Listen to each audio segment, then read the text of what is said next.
Hello and welcome to the i3 podcast. My name is Wouter Klein and I'm the Director of Content for the Investment Innovation Institute. For more information about our educational forums for institutional investors, please visit our website at www.i3-invest.com. There you can also subscribe to our complimentary newsletter i3 Insights, in which we discuss investment strategy and asset allocation questions with asset owners around the world. Now, as you all know, we love our disclaimers in this industry, so here's ours. This recording is for educational purposes only. It does not constitute financial advice. Please enjoy the show.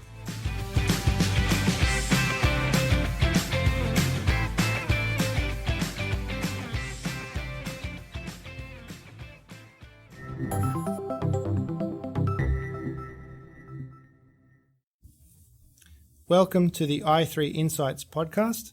My name is Daniel Grioli and I'm the Market Fox columnist for i3. I'm still in Boston and today I'm here with Ivka Kalus. She is the Chief Investment Officer of Promethos Capital, a ESG SRI investment manager based here in Boston. She has a very interesting story about how she got here to form Promethos with her colleagues and what she's doing now in ethical investing. Promethos Capital is a novelty in some respects in that it is a majority woman-owned investment firm here in Boston. And with that, I'd like to invite Ivka to the podcast. Ivka, thanks for joining us. Well, thank you, Daniel. So we usually start out by asking our guests how they got started in the investment business and how they ended up where they are today. What's your story? I started out as a biologist. I was a scientist at heart, and when I went to university, I studied biology. And the reason I didn't pursue that was that I was just terrible in the lab. I really like to pursue questions I have as deep as they go, and in the scientific world, it's much more about structuring things, trying to isolate constants and variables and focus on one thing at a time. And my brain doesn't work that way, and so I was just very messy and chaotic in the lab. So I figured out that I need to do something else. And so I thought I would go into something that was biology related, that tapped into some other interests that I had, particularly in economic development.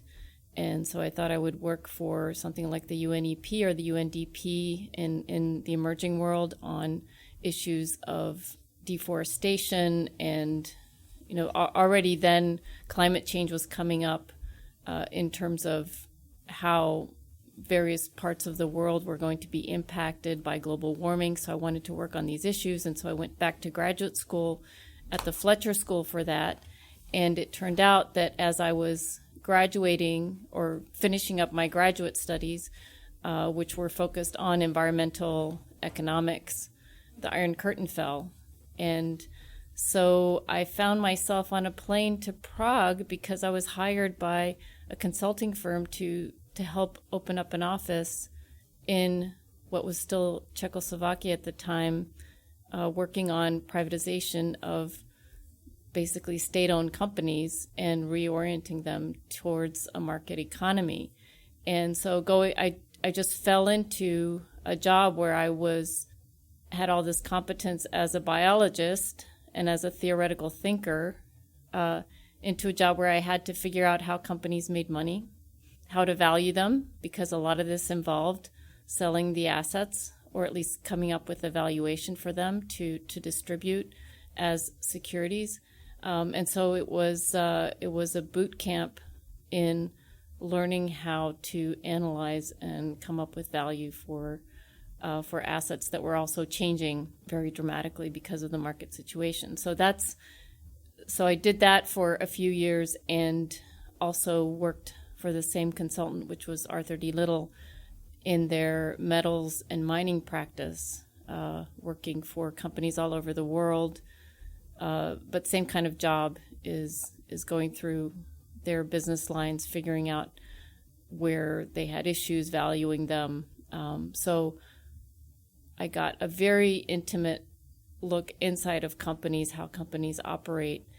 And it was because I was traveling all over the world while I had 2 children that I decided that it was not a sustainable career for me. And so I decided to take a sabbatical by going back to business school in a 1-year program at INSEAD, and just looked around and tried to figure out what would work for me in terms of the things that were interesting and fit with my way of connecting a lot of pieces together, and always wanting to be challenged with, and always asking questions and trying to solve what was, making the world tick and making companies tick. And so I ended up going into asset management in my first job as an analyst. And since I had clear capability in metals and mining, I ended up being the mining analyst at Putnam Investments. And then starting from there, I moved into portfolio management, and over a succession of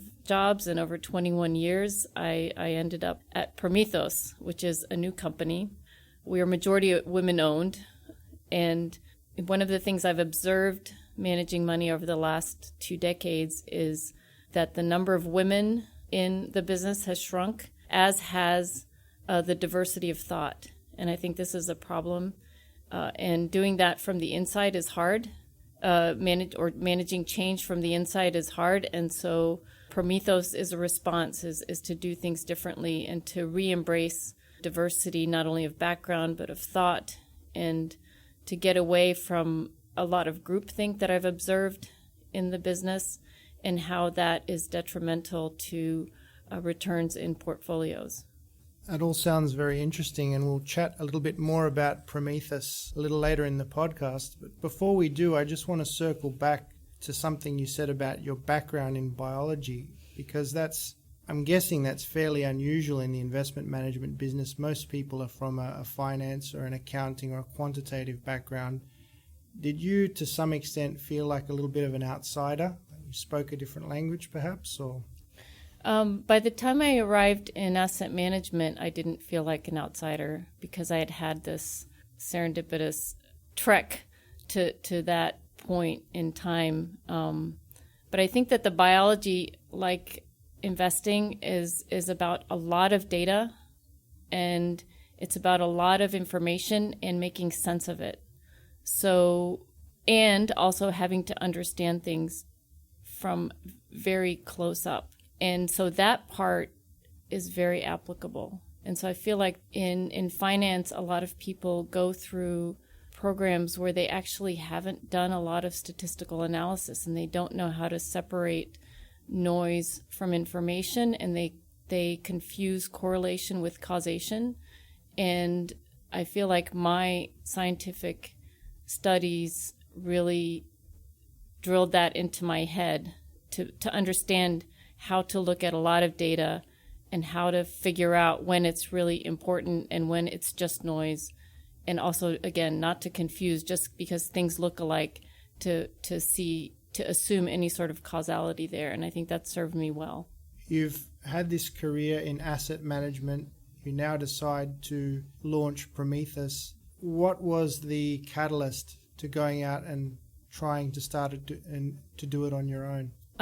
So we are focused on values-based investing and ESG, and I think there's been a lot of development in that field, starting from just some true believers and a lot of skepticism to more and more adoption of ESG and sustainability as a source of returns, as well as a way of getting involved in sort of intentional capitalism. And so from that perspective, it felt like the right time to build a business around that. But that's not unique. I think that's been happening for the last decade or so.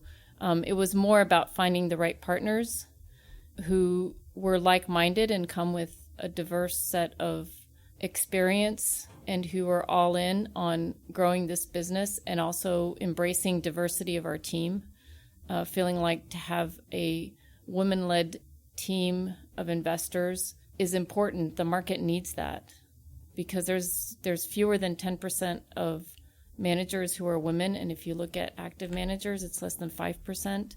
And then if you look at how much women manage in assets, there does seem to be a significant bias there. So that about 1% of assets are managed by women, and I think this is a real problem that we want to address as well.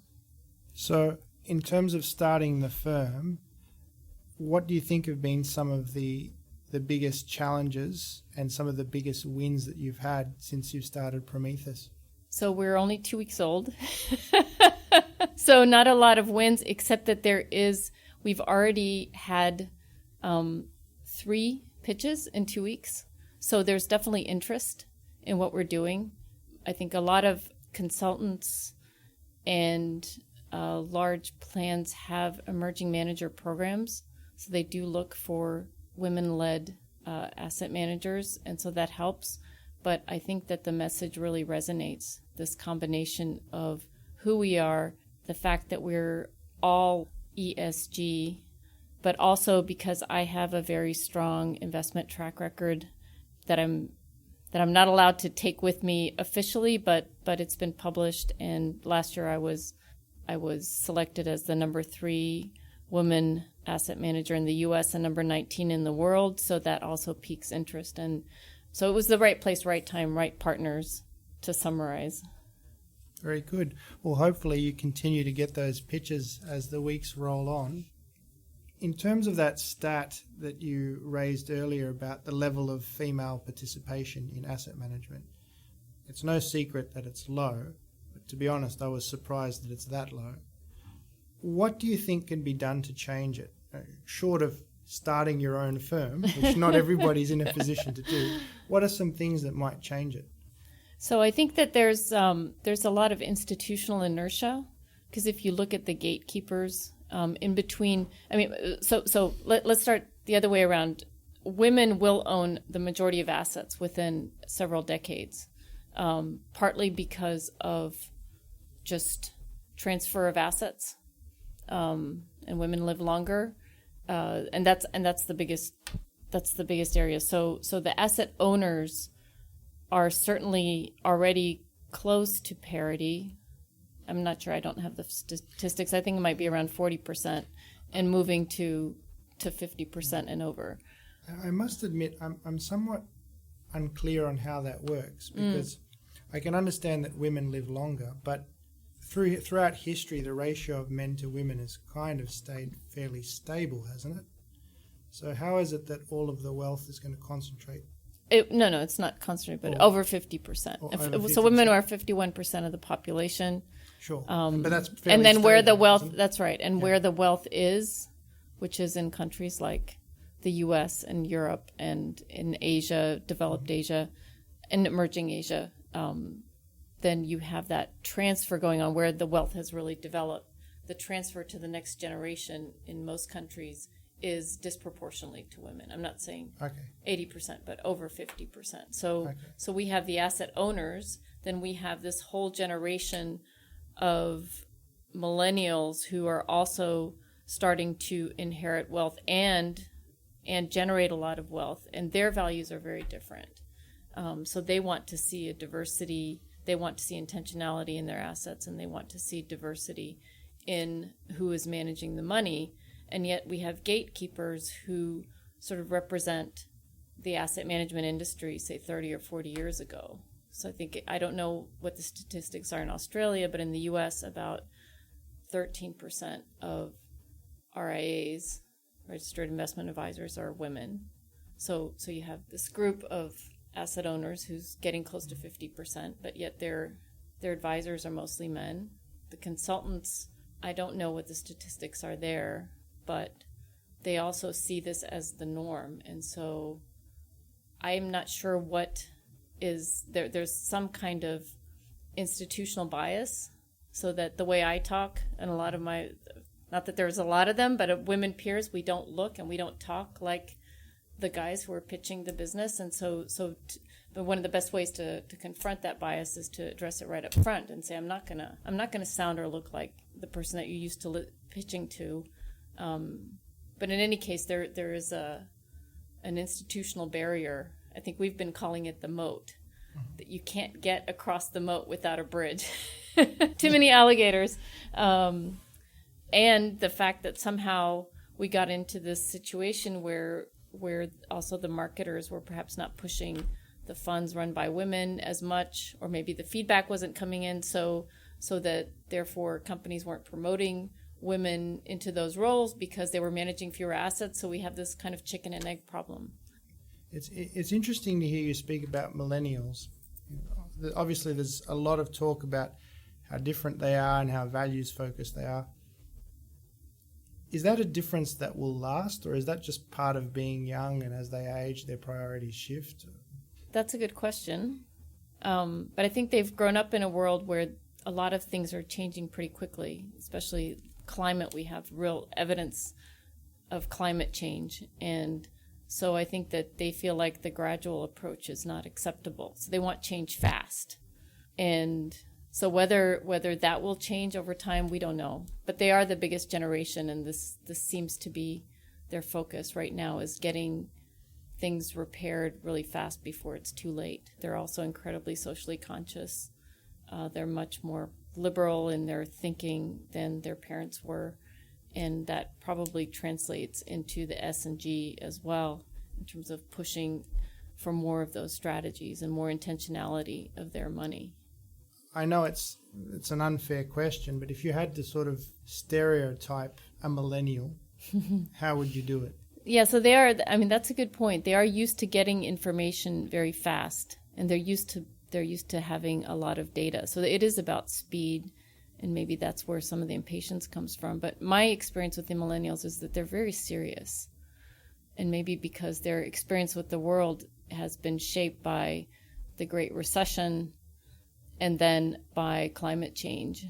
And so they're very serious and thoughtful, and feel like our generation, and I'm tail end baby boomer, so that my generation has left them a mess, and that they have to fix it, and they're taking on that burden, and that's a very serious burden that they carry.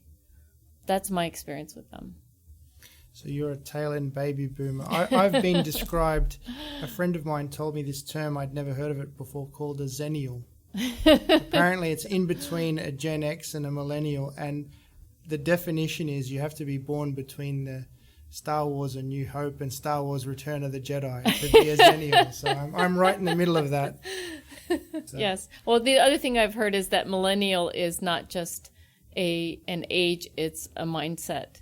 And so I think there's a lot more millennials out there than there are actual millennials, because there's plenty of people, I would put myself in that category, who are also impatient about change for undoing some of the harm that's been done.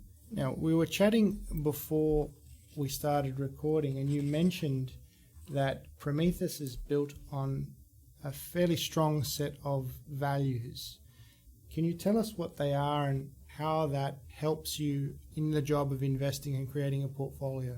Sure. So our values are, because of who we are, diversity, humility, because we feel like there's no way we will know everything. The markets should be humbling to everyone. So we want to make sure that we're humble, humility, respect, because that's really important in terms of all of the stakeholders, our colleagues, our vendors, our clients, our communities. It sort of ties back into the humility as well of being able to accept all different opinions and sources of data and frames of reference, objectivity, which one would hope every asset manager would have, and finally intellectual curiosity. So those all fit together, and we feel like they all create an investment philosophy that is about being able to take what the market has to offer and evaluate it objectively. And because we're trying to eliminate bias in our decision making, and because we want to be disciplined about how we manage, that we can actually deliver investment returns built upon those values. And then furthermore, because we are an ESG focused firm, is to also use those core values to reflect the values of our clients. You mentioned that one of the purposes of the values is obviously to reflect those of your clients, but also to improve the quality of your decision making. Yes. So, and particularly in terms of not making biased decisions, you use that word bias. How do these values help you do that? So the values are reflected in how we manage our investment process. It is a quantamental process, so we use a lot of data and quantitative inputs, basically to manage what we don't know and don't own, because we feel like the biggest risk in our portfolio and in any portfolio is the unknown and the unowned. And it seems that most managers build their portfolios from a point of knowledge.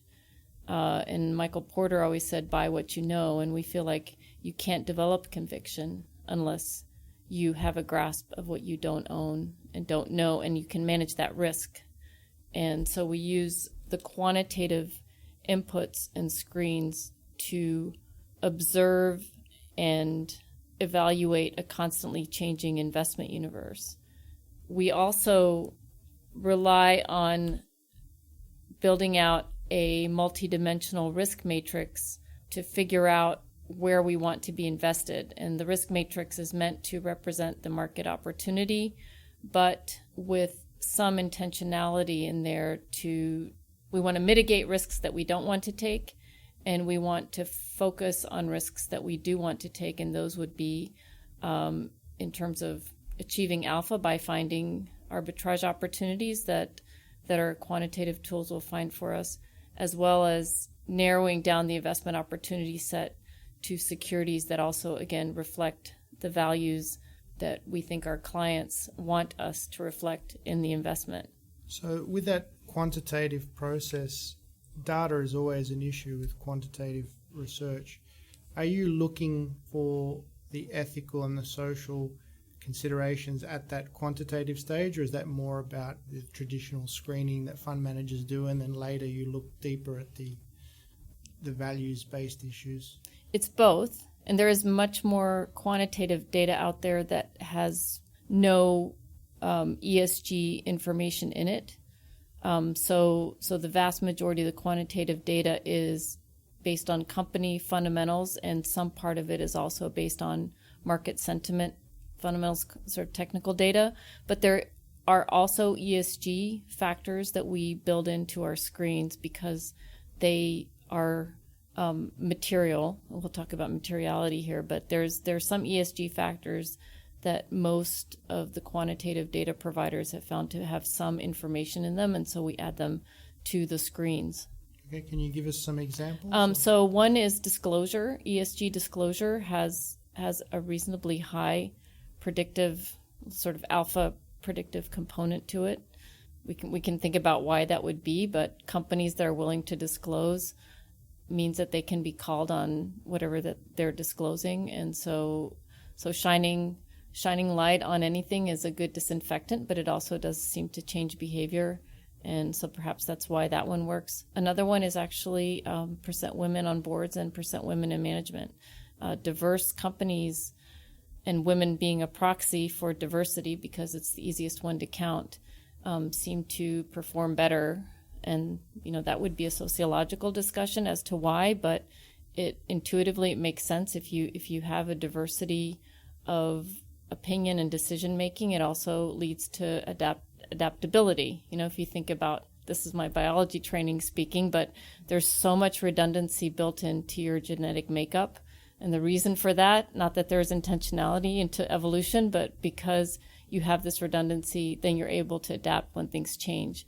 Because one gene that might have been suppressed all of a sudden becomes protective when the environment changes. And so it's the same kind of thing in running businesses, that if you have more diversity, then you're better able to handle what the competitors in the macroeconomic world have to throw at you.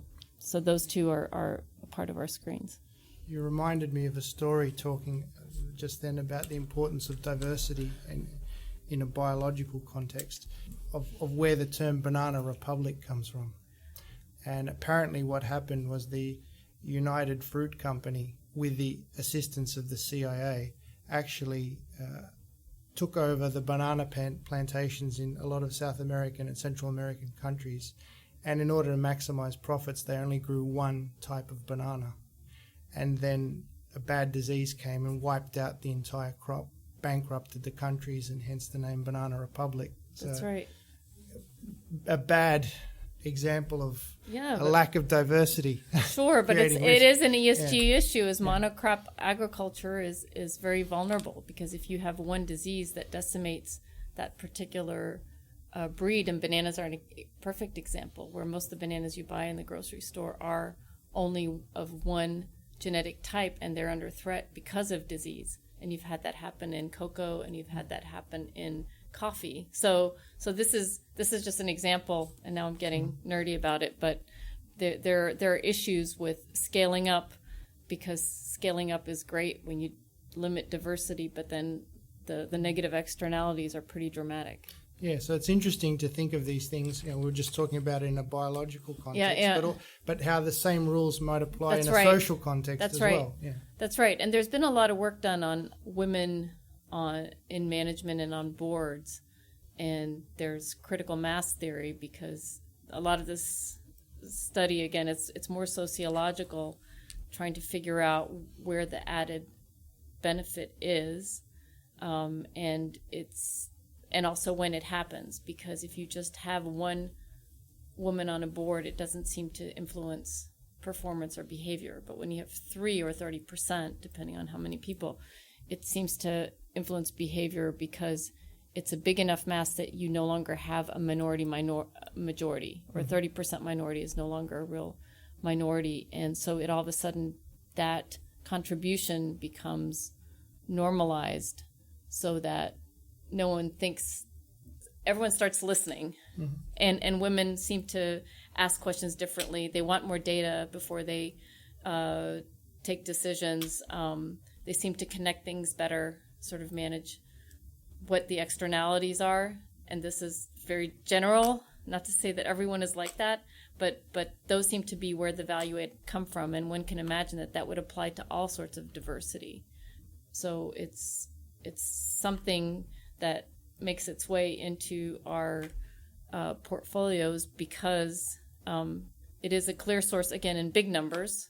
It's a clear source of incremental alpha potential, and we can do it at every level. So, do you think it's sometimes missold? And by that, what I mean is, I'm putting this out there as devil's advocate questions, and I'm saying this as a man. You know, so are people hearing, when people talk about diversity, are men hearing almost a zero-sum argument, in that, all right, well, if we've got to have more opportunity for women and other people, does that mean there's less for us? And does that somehow, you know, is that maybe doing it a disservice? Could it maybe be presented in a different way, or where people could really understand the value of it, I guess? Yeah, I mean, I understand how it's threatening. And, you know, we have that discussion about all kinds of things, right? That things are seen through a zero-sum lens, like with immigration, that person taking my job. Yes, exactly. That woman is taking my job, as opposed to see that. Well, I don't know, and that wasn't intended. The narrative wasn't intended to be anti-male. It was meant to be a narrative about how the diversity enhances returns. So then that's a win-win, because everyone wants higher returns, right? Absolutely. And for the most part, at least on the gender front, you know, most people had a mother,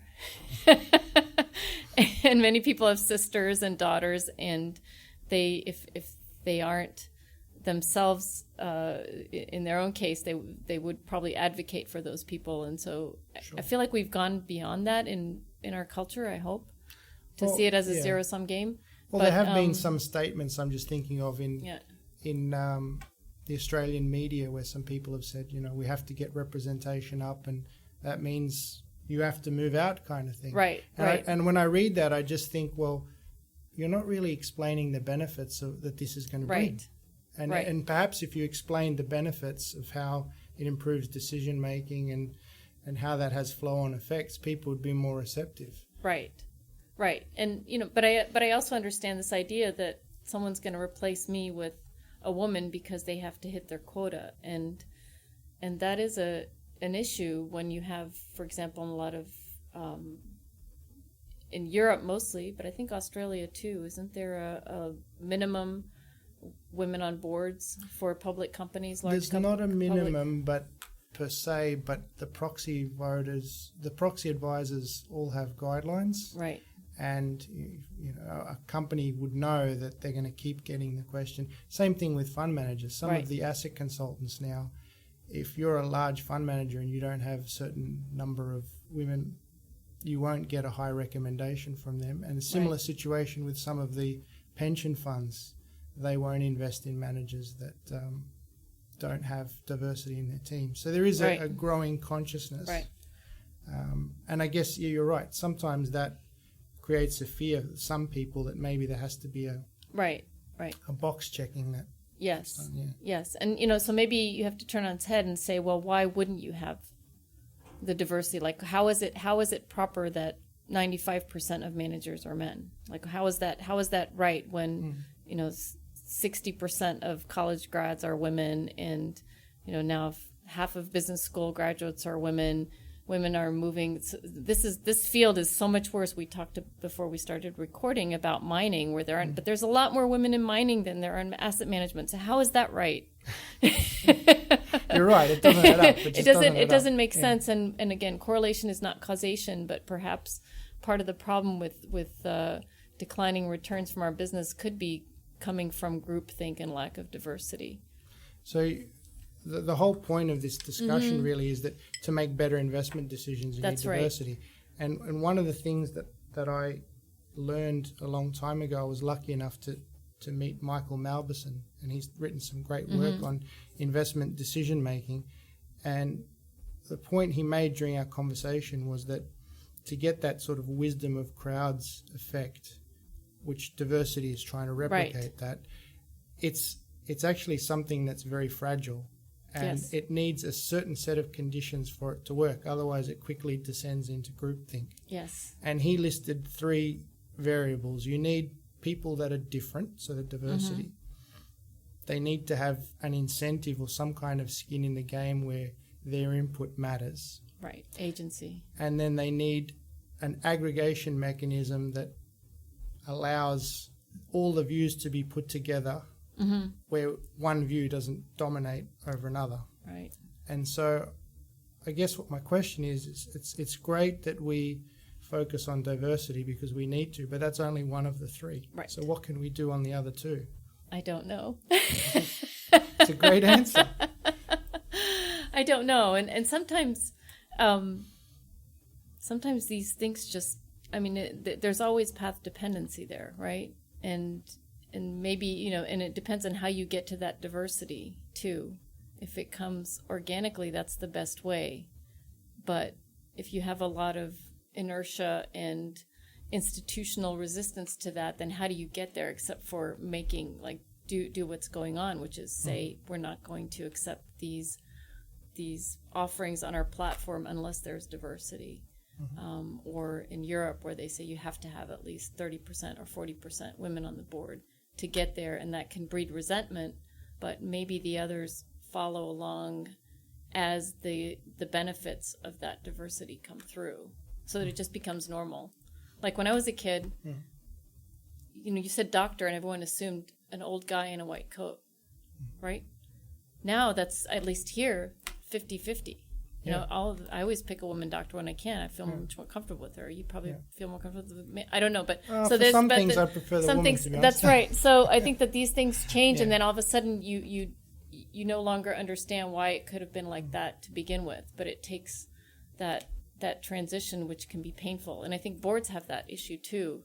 That the experience of boards is that at first it's a painful process to bring in women in particular, because they ask more questions. They're not interested in doing a quick decision, going to play golf. I'm exaggerating to make the point. And so at first it's uncomfortable it's a different way of making a decision. It's a different way of making decision. And so if you're used to one way, then changing it all up is uncomfortable. But then as that becomes normalized, then then everyone moves on, and it's a non-issue. I'm just thinking with boards, because this is a comment that has come out a few times, is that if every board has to get to 30%, that's where you said critical mass sort of starts to kick in. Yeah. Are there enough experienced women out there? Right. Obviously, there's a lot happening to get more people into, say, STEM university. Right. But now, today, if we had to get to 30% today, would we have a situation where the same people are on 5, 6, 7 boards with a huge workload just because there's not enough? Well, I mean, you could turn that on its head and say, are there enough experienced men to fill the 90% of positions? And so many of those, there's a first time for everyone to start their board service, and a lot of the, on the flip side, a lot of the, just in general, people who end up on boards, they're just friends of the people who are already on boards. True. And so it's not necessarily that they are more qualified than the next person, but they are known, and there's always that hurdle of getting over that barrier. And there is an issue of women being overboarded, partly because no one wants to take an unknown entity, especially if it's a woman, because she's unknown from the perspective of the golf course and other sort of areas where some of the boards might have had created other ties besides just in the boardroom. And so the hurdle is higher, and so therefore they'll tend to take a woman who's already had quite a bit of board experience, which means that the average woman on a board sits on a lot more boards than the average man on a board. So there is that overboarding issue. So you do have that, but I think that it's sort of like, I think that a lot of boards now are trying to do equal slates, so at least you're bringing in, so you can't say we want the best candidate if you aren't observing at least a broad range of candidates. And so doing equal slates, or I've heard a New Zealand company told me this, that they call it over-indexing, that to correct the imbalances, they actually have to bring in slates. And this is not just for the board level, but across the company, in their recruits, in their management teams, that they over-index to correct the imbalance. They actually put more women on the slate. But then they're still picking from a mixed slate. It'll be interesting to see what happens. I don't know if you saw today's Wall Street Journal with the news about Vanguard putting in a rule across their index funds about directors and how many directorships they have. So they're basically going to vote against companies where a director has more than 4 directorships. Okay. Which is roughly 10% of companies. So I wonder if that's going to disproportionately affect female directors. Yeah, perhaps, which is an unintended consequence, because I think Vanguard has also been on or been very influential in establishing voting guidelines that are sort of seeing ESG as being relevant, and so adjusting their voting for impact, even though it's mostly index funds. Yeah. So getting back to ESG and SRI, you made an interesting point earlier when we were chatting, where you said that you've run both sorts of investments, SRI investments, ESG mandates, and that you'd categorize the difference between the two as SRI was largely about what a company does, whereas ESG was more focused on how a company does it. Yes. And I thought that was an interesting idea, and I'd love it if you could explain a little bit more what that means. Sure. So the world has evolved, obviously, and SRI, I think, was mostly in the 70s when it started, was mostly about the Vietnam War, and it was started by religious organizations, or they were looking for managers who could run funds for them that would be free of weapons, because it was in line with religious values. And then that evolved to free of tobacco and other sort of harmful things that seem to kill when used as prescribed. So that was exclusionary, what you did. And there were movements about extractive industries and involvement in certain countries. Apartheid was a big exclusionary factor. So that was the SRI world, which was looking at what you did as a company. What you do determines whether you're considered eligible for investment or not.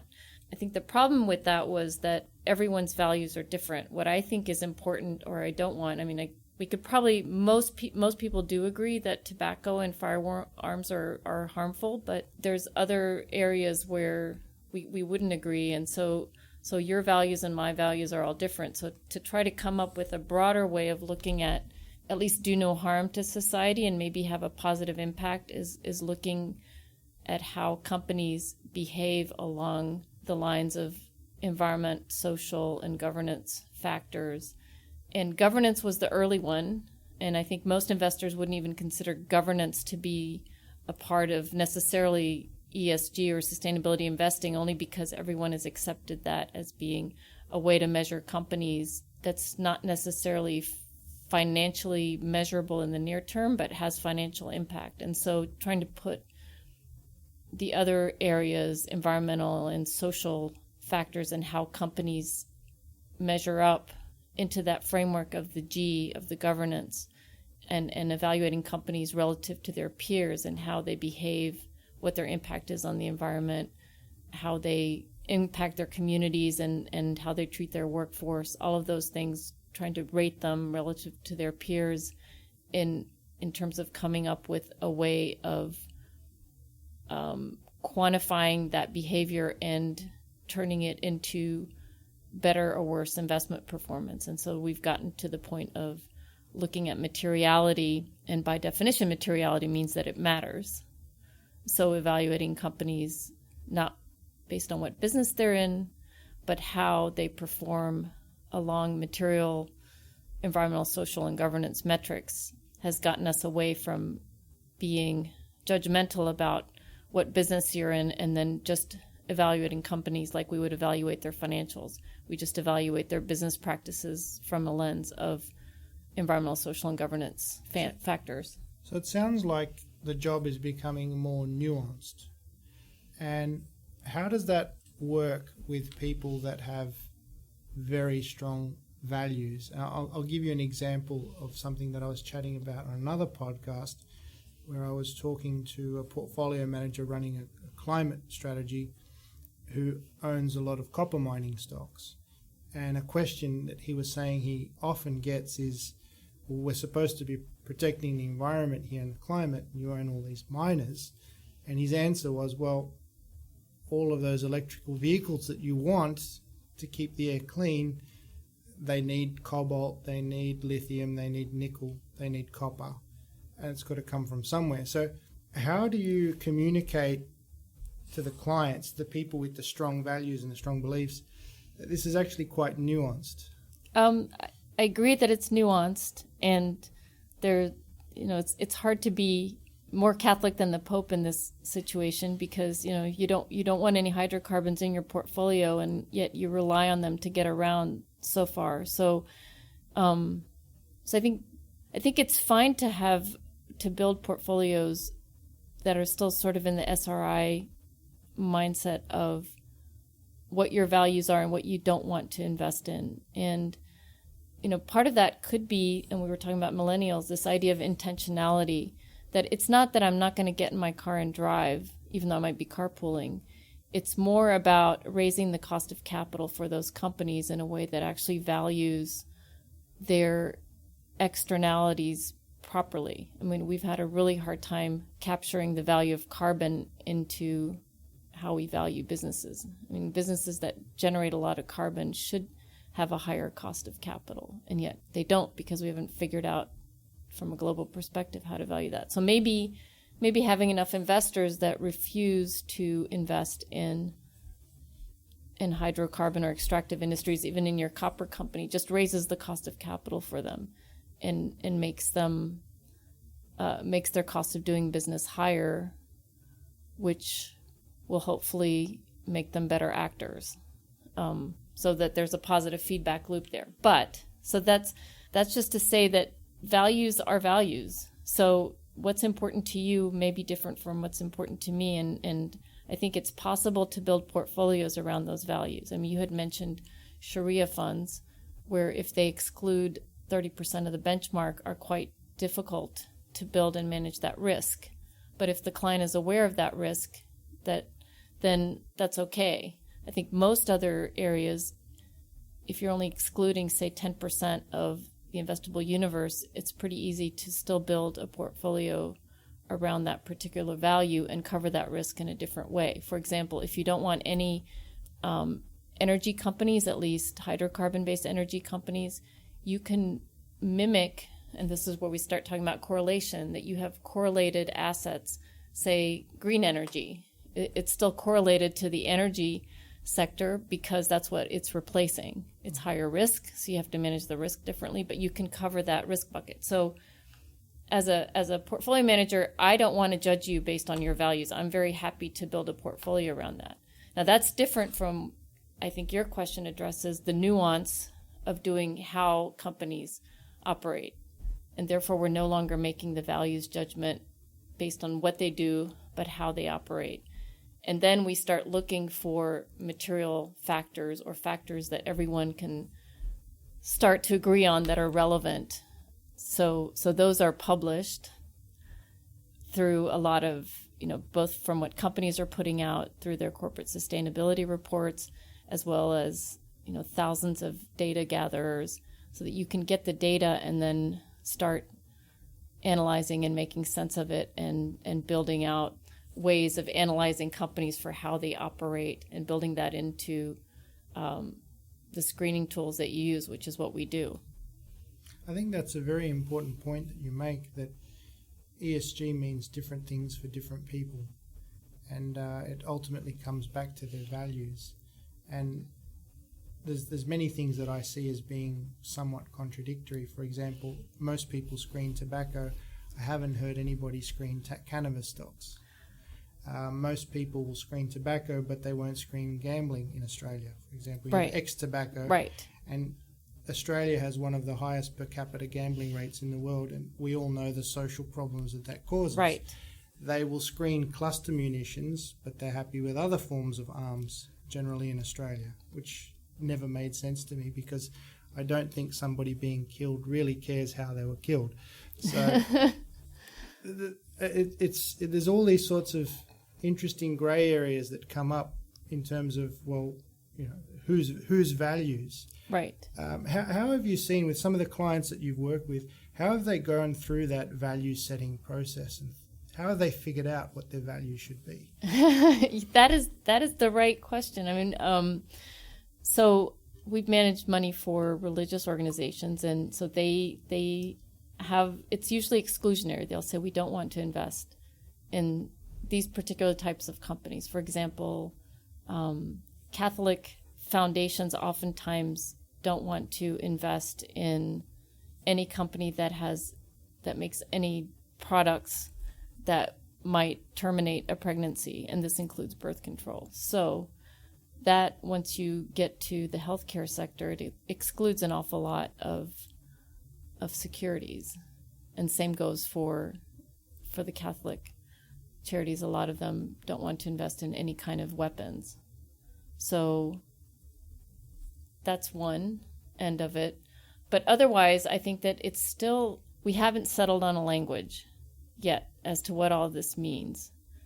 And the asset owners want their money to be used at least to do some good, or at least to do no harm, but they haven't figured it out what it means. And so that's what makes this so exciting, actually, because everyone is out there trying to figure out what that means and figure out a common language, or at least we can segment it and we can define it. And as a market participant, you should love gray. You should love this opportunity to figure it out, because it hasn't been settled yet. Everyone knows what a price to book ratio is. Everyone knows what a PE ratio is. There's no arbitrage there. I mean, there is arbitrage between them, but there's nothing new there that you can be involved in trying to figure out, where the alpha is. And in ESG world, it's still in that stage of being settled. And so it's a great place to be involved in watching where the best thinking is going and how the standards are set and who defines the values. And I think that we are going to end up in a world where it's bifurcated.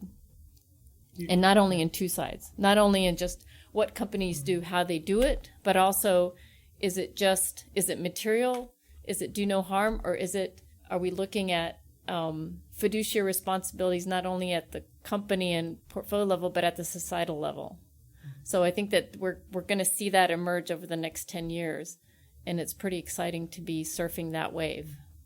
You mentioned earlier that there's a little bit of a generational effect in that older investors and fiduciary investors seem to be more in the do no harm camp, whereas the millennial generation was much more about let's change the world camp. Right. Let's use our money to change the world, because they're used to doing that through boycotts of products and, what they buy as being a way of using their capital to be intentional. Are there other camps in the ESG universe? How would you describe the main sorts of, if you could call them schools of thought? Or is it still shifting so I think much? it's just shifting, and it depends on who has the influence. Because I know, for example, a lot of university endowments get a lot of feedback from their alumni and from their students about what they invest in. And so the boards are under the gun to figure out a way of integrating some form of sustainability and ESG into their portfolios.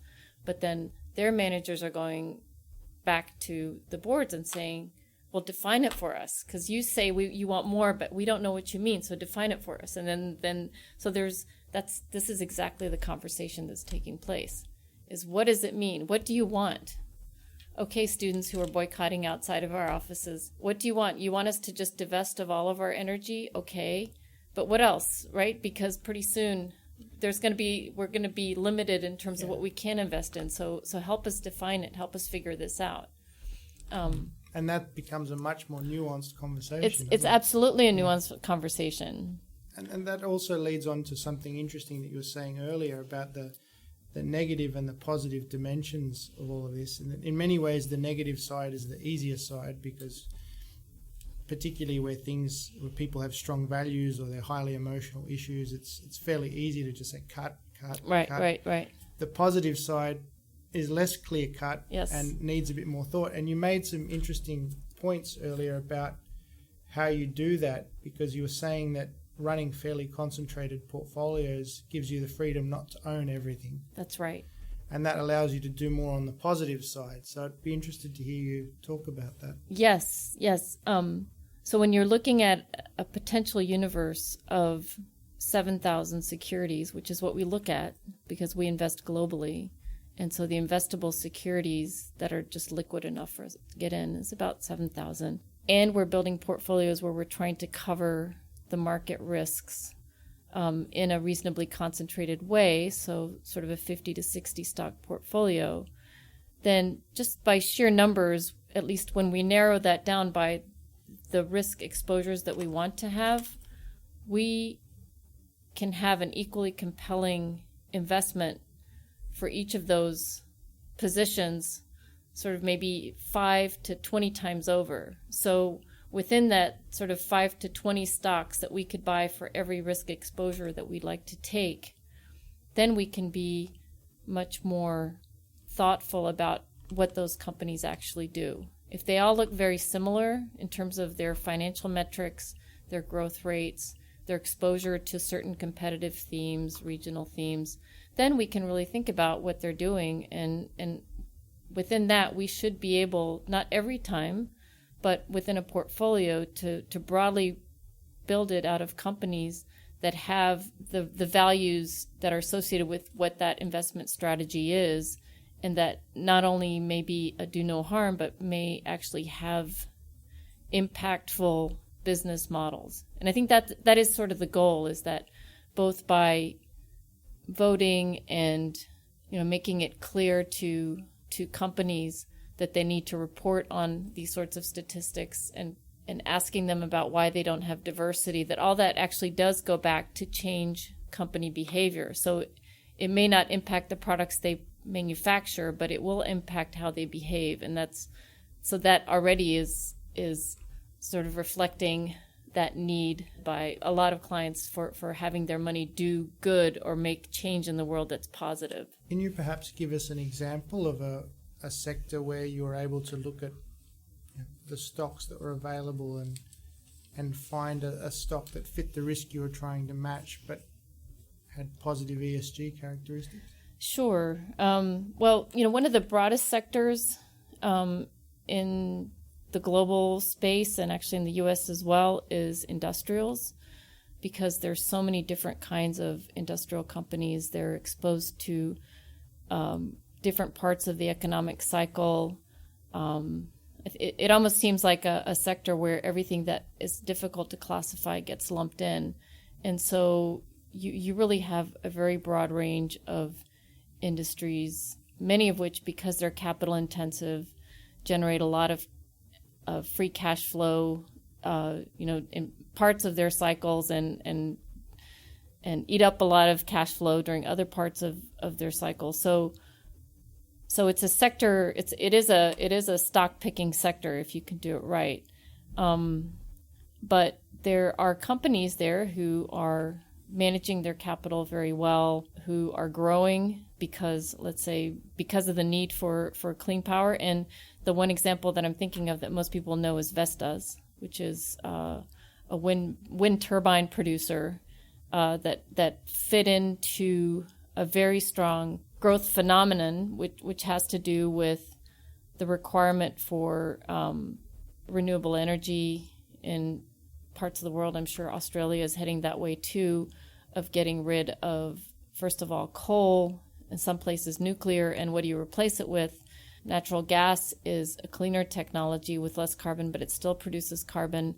And so looking at other forms of renewable energy, and wind has really become competitive with any other form of production except for maybe baseload nuclear, because the marginal cost of nuclear is very low, even though the all-in cost is very high. So these large turbines, even though it's an intermittent source, if you have enough of them running in different locations, it's actually less intermittent than it seems.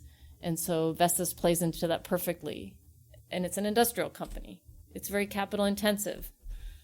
They have to spend a lot of money building these big factories, and they take on a lot of risk with performance guarantees for their turbines. So it has a lot of warts all over it, like industrial companies do, and yet it's an easy one to at least consider for a portfolio, as opposed to just a diesel engine producer, which it sort of would have similar kinds of risk characteristics to it. Okay. So running a concentrated portfolio, obviously you have a view on this, so I'm going to ask you the question. Mm-hmm. What do you think of the more diversified index products, the ETFs based mm-hmm. on ESG or diversity indices? Are they capturing these sorts of things, or is that largely marketing? Sure. I think they do capture it. At least, again, these are they're more diversified, so they're based on big numbers. And so I guess we'd call them here, a lot of them are called smart beta, because they try to isolate a specific theme. And there's a number of ETFs, for example, that are gender related, that just count women at the board level, at upper management, what percent of women, if they have policies, and you can build a pretty broad index that just isolates that one variable that you want to get performance out of. And does it matter that they're not looking at anything else, that they're not valuing the companies, or? Well, it gets you the broad diversification of the market. And since we've been in a bull market for 10 years now, mm-hmm. then that sort of diversification has worked, very broad diversification with one form of, they call it beta. I always thought it should be called smart alpha, because that's a source of alpha. But that's perfectly fine. Some people call it dumb alpha. Perhaps. Beta, dumb alpha. Perhaps.